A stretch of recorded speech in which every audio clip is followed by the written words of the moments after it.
Përshëndetje dhe mirë se vini në kanalin tuaj të preferuar gatime për fillestar. Sot do t'ju tregoj si kam përgatitur këtë mac and cheese të sheshëm. Siç mund të shihni, është gati dhe duket super kremoz. Tani do t'ju tregoj pa humbur koha pas hapit përgatitjen. Tani kam vendosur ujin që të vloj për makaronat, por unë i shtoj pak krep, përshije dhe pak vaj që makaronat të ziejnë mirë dhe mos të gjiten me njëra tjetrën.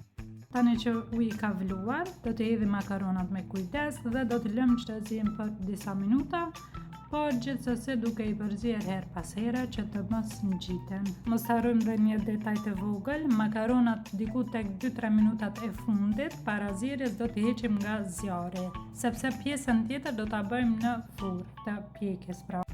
Tani kalojmë tek përgatitja e salcës bechamel. Në tigan shtojmë gjalpin dhe lëmë që të shkrihet, pastaj shtojmë millin dhe përziejmë mirë, më pas shumshin e shtojmë gradualisht duke përzier vazhdimisht, derisa salca të bëhet e butë dhe kremoze.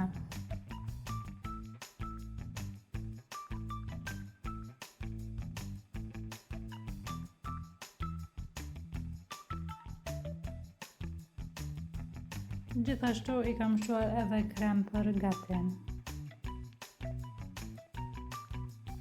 Tani që salca bechamel është gati, i shtojmë djathtin dhe i përziejmë mirë derisa të shkrihet plotësisht, që salca të bëhet edhe më kremoze dhe me shije më të pasur. Tani e kam marrë tepsin dhe do të filloj me përgatitjen për pjekje, por fillimisht tek djathti shtoj pak krip për më shumë shije, pastaj vazhdoj me pjesën tjetër të përgatitjes.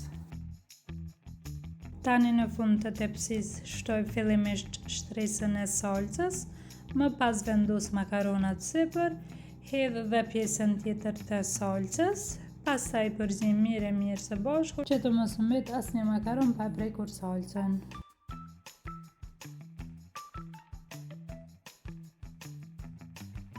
Në fund i shtojmë sipër djathtin që kur të piqet të marrë një korë të artë dhe pak më krokante.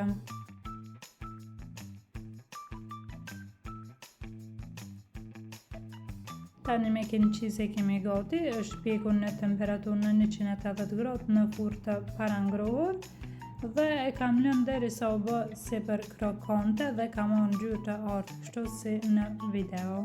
Wow! Dhe kaq për sot prej meje, shpresoj që t'ju ketë pëlqyer receta, faleminderit që më ndoqët deri në fund dhe shihemi në një video tjetër. Mirupafshim!